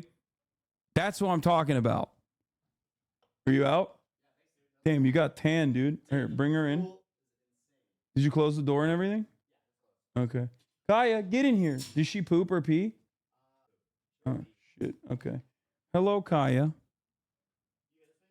What? Yeah. All right. Kaya, place. Good girl. Yeah, I know. You can bring it inside if you want. Anyway, that person was also being very nice. That person was not being mean. So calm down, everybody. A person of second generation Mexicans who think they're white, migrating legally is a huge factor, and if they'll swing that way, in my opinion. Anyway, so yeah, that's the Axios analysis. The bed looks like a trampoline, or am I crazy? No, it's an elevated bed. Anyway, Miami Cuban here. My uncle would definitely kill me if he knew my positions. He joked about putting my gay cuz on a cattle car. Anyway, new follow here. I live in a border town. Everything Hassan says is 100% accurate. He's not belittling culture. It's the mindset of Latinos here. They do consider themselves the American representation. There isn't a distrust in government. You have to understand the government they came from. Doesn't splitting voting blocks into racial groups like that just distracted from any class-based politics? It shows us that anything isn't useful. I mean, we're talking about bourgeois elections, man. Like, yeah, it's not as divided on class in a country where class politics is already, class warfare has already happened and capitalists have objectively won. We're splitting hairs over this kind of stuff because the unfortunate reality is that there is very little class consciousness in this country. That's why racial dynamics are infinitely more important in understanding voter patterns in a...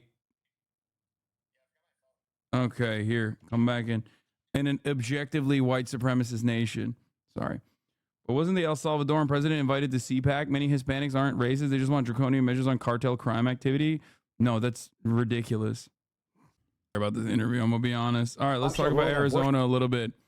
Arizona Supreme Court allows a 160-year-old near total abortion ban. This will be majorly beneficial for the Democratic Party's chances in Arizona. Democratic Party is doing decently well, as far as I understand, in places like Pennsylvania.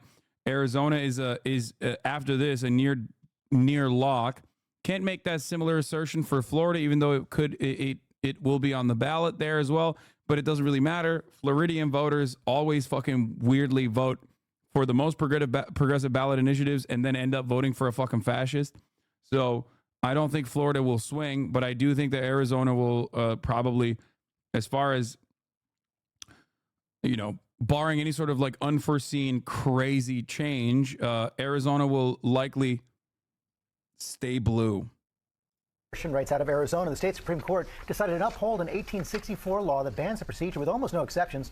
Rachel Scott starts us off. Good morning, Rachel. George, good morning to you. This is a law that was passed during the Civil War, 48 years before Arizona even became a state. But in a landmark decision, the Arizona Supreme Court justices have now cleared the way for that ban to go into effect, and it is turning up the heat on an issue that could define this election. This morning, Arizona is bracing for one of the strictest abortion bans in the country after the state Supreme Court revived a 160-year-old law. The near total Civil War era ban that continues to hang over our heads only serves to create more chaos for women. Like, this unironically feels like an op. It's so bad. Like, it's such a dumb mistake that it literally feels like they did this on purpose. Like the Republicans are just like trying to lose or something. And doctors in our state. The law was written in 1864, before Arizona was even a state, and before women had the right to vote. No exceptions for rape or incest, only to protect the mother's life. The ruling by the Arizona court referring 22 times to the U.S. Supreme Court's decision overturning Roe v. Wade. Donald Trump has boasted of appointing 3 of the 6 justices who overturned Roe. Just this week. Even Carrie Lake and the AZ Republicans are denouncing it, law? Yes. Now, this is what I wanted to talk about today. Obviously, we've talked about it quite a bit. The dog caught the car moment for the Republican Party. Republican policies, if you are hanging them, if you're basically fucking dangling Republican policies in the eyes of Republicans, it's good. It's great. Maybe it'll boost a lot of the fucking weirdest freaks. But once you actually implement them, people then recognize that you own that policy, and it's actually very cruel and unusual. So once it's put into practice, people have a very different opinion on Republican policies. Now, the reality is that there are still plenty of Republicans who do, especially in positions of power, who do legitimately believe that abortion should be criminalized. Okay? However, the unfortunate reality for the Republican Party is that 75% of Americans don't believe that that's a good idea. It's a bad idea. Because it is a bad idea. You did this. And now, all of these people that used to talk about abortion as definitionally being murderous are now talking about how some murder is fine, actually. Why?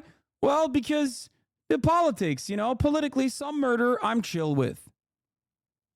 Week, he said states should make their own laws when it comes to abortion.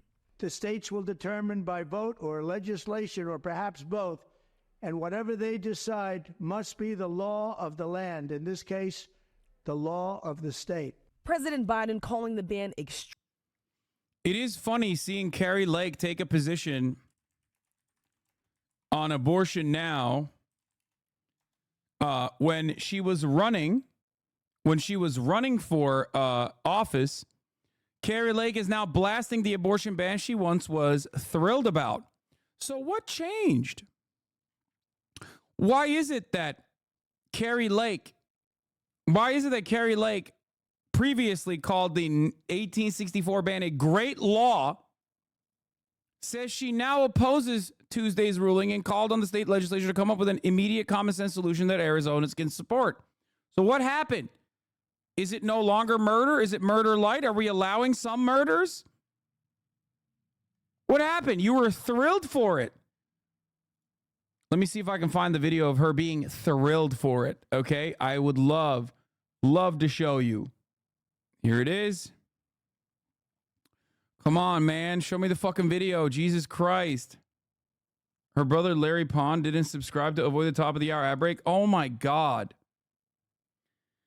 Oh, my God. That's such a bad bait. You said Larry Pond. Oh, my God. Oh, my fucking God. I can't believe I ate that bait so fucking hard, dude. Wasn't even that good. God damn it, dude. I can't. I'm so bad. I got dropped. Sometimes you just catch me off guard, okay? Larry Pond. Get it? Carrie Lake, Larry Pond. Anyway, at the top of the hour, there's a 3-minute ad break, okay? If you no longer want to see those ads, all you need to do is subscribe for $5 or for free. Lawrence Pond. That's Lawrence Pond to you, sir. The Carrie Lake clip is here at 40 seconds. Oh, here. I don't believe in abortion. I think The Supreme Court decided. I don't believe in abortion.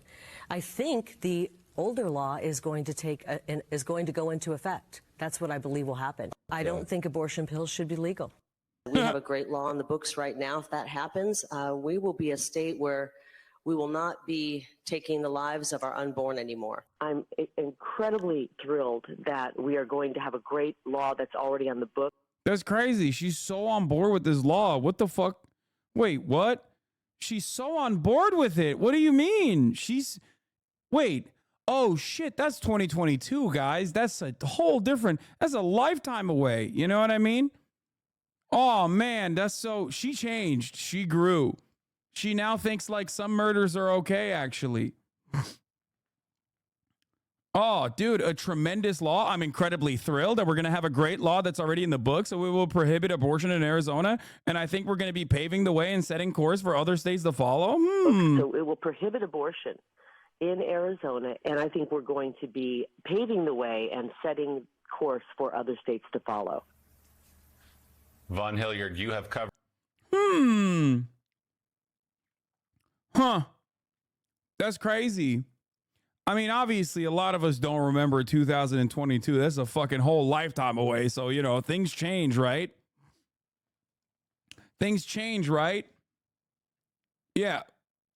And for the record, here's Donald Trump on, again, on whether or not he would sign a federal abortion ban if elected. Republicans say it's time for a wake-up call on abortion. Again, just like after the loss in the 2022 midterm elections, Republicans realize they have an abortion problem. Interesting. I wonder why. It almost feels like when you do undemocratic shit that people don't like and you hang it over their fucking heads, they don't like it and they go, fuck you, I'm not voting for you any longer. It's so crazy, man. It's so shocking. Then why are people voting them to begin with? For a multitude of different reasons, many of which is just simply because your father votes that way and your mother votes that way, so your family votes that way and you vote that way as well. Hate from UK. Instead of love from UK, you brought me hate from UK. Thank you so much.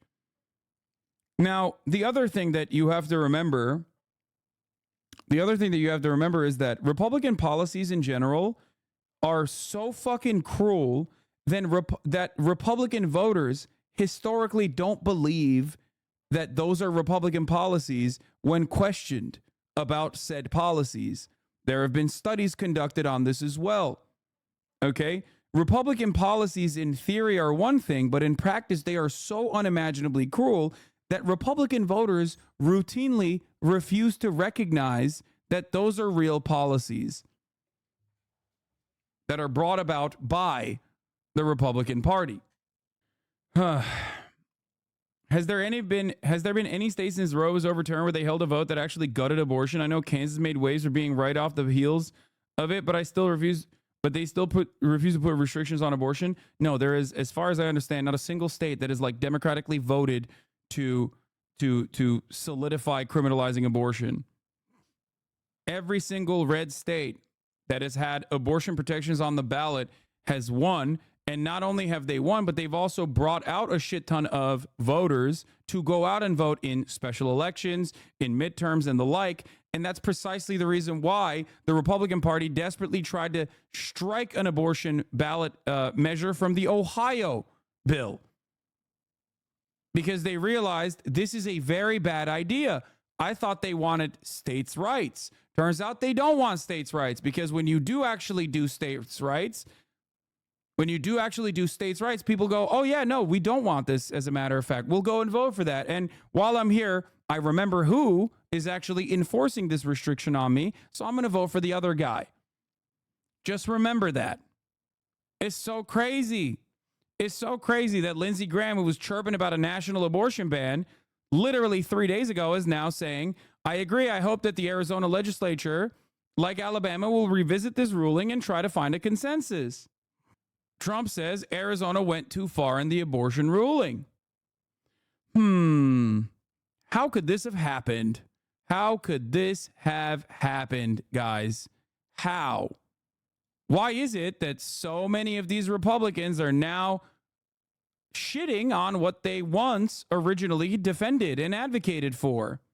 This issue is, and this ruling is, for Republicans, particularly within the state of Arizona, than Kari Lake, the Arizona Republican Senate candidate, yesterday came out strongly against Arizona's Supreme Court ruling. She wrote, in part, I am the only woman and mother in this race. I understand the fear and anxiety of pregnancy and the joy of motherhood. I oppose today's ruling, and I'm calling on Katie Hobbs and the state legislature to come up with an immediate common sense solution that Arizonans can support.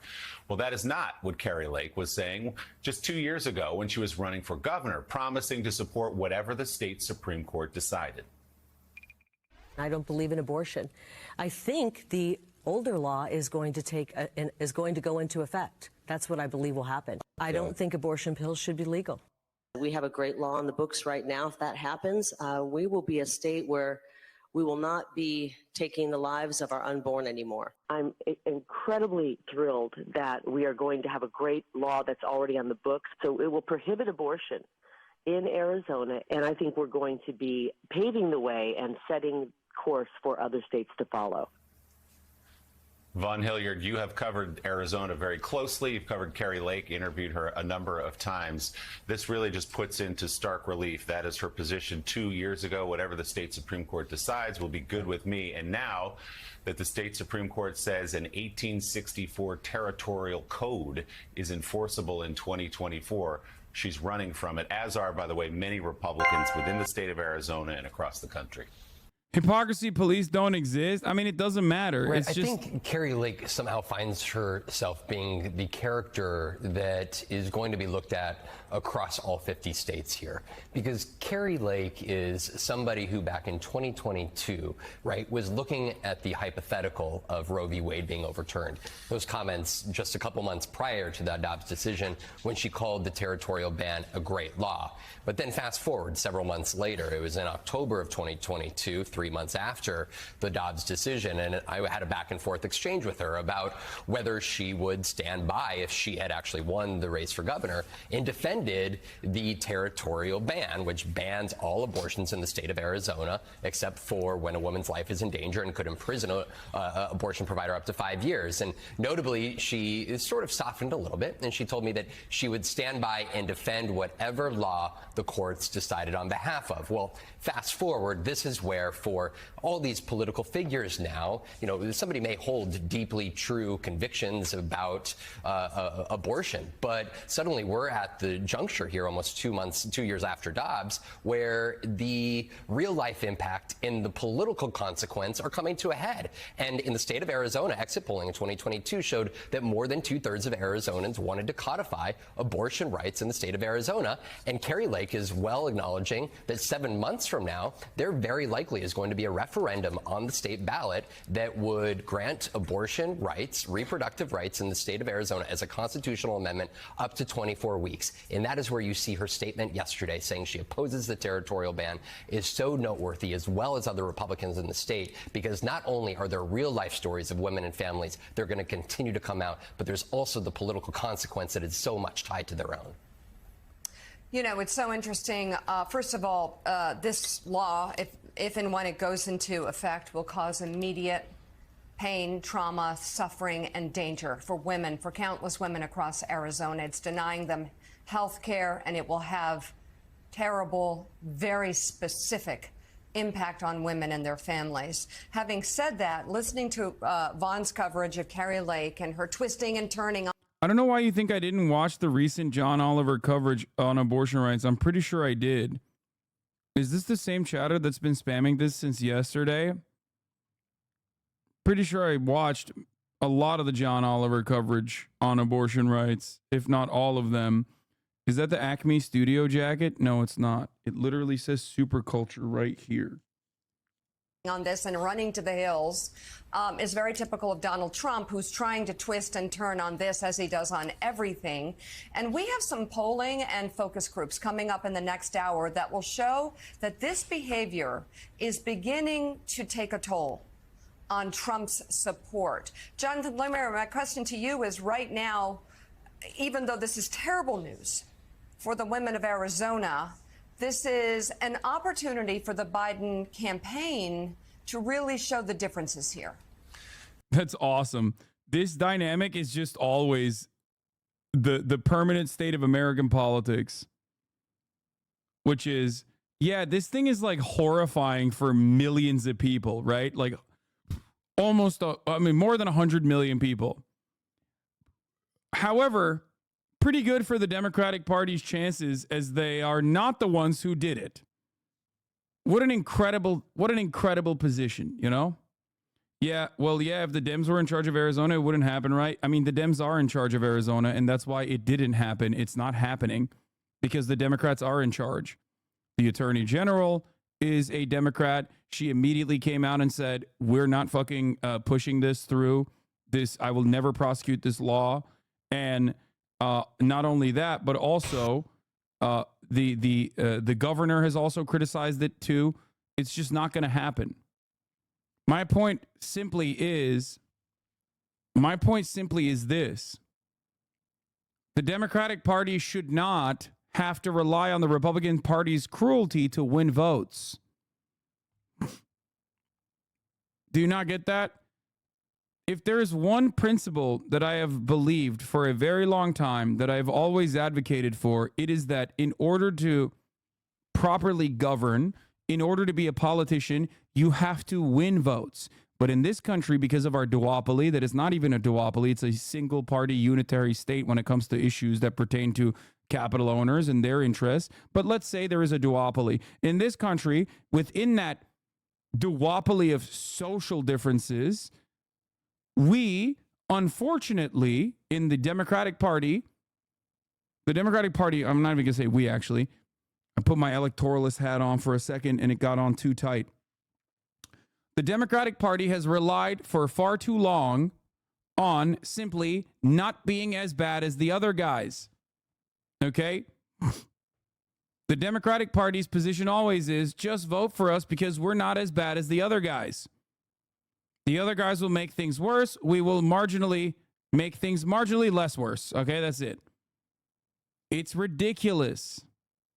First of all, Mika, you're right to underscore the... That's not how you win votes. That's not how you win elections. You can't keep relying on the cruelty of your opposition, especially when your opposition is at least like offering some kind of positive reasons as to why you should vote for them and showing to the remaining audience that they are capable of advocating, not only advocating, but also pushing through that legislation.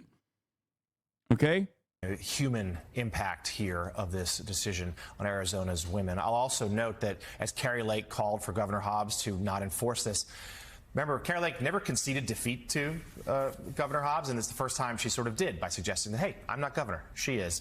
But you're right. This is a huge moment, especially coming 2 days after Donald Trump said that states should set their own abortion policies. And, well, now Arizona has. And the electoral impact here, John Heilemann, going to be significant. Whether this code is enforced or not, it is injected into the political conversation yet again with how the Republican Party views abortion, views women's health care. It was just about a week ago that we all had a conversation here, and I talked to Democrats, too, who felt like Joe Biden's best and maybe only path to 270 electoral votes was Michigan, Wisconsin, Pennsylvania, and they were pleased that the one vote in Nebraska could be preserved and he could win that as well. That's precisely 270. A lot of Democrats were feeling pretty pessimistic about Arizona. Like Georgia, Arizona harder this time around. Polls suggest the president trailing Donald Trump there. Hey, everyone, MSNBC. Anyway,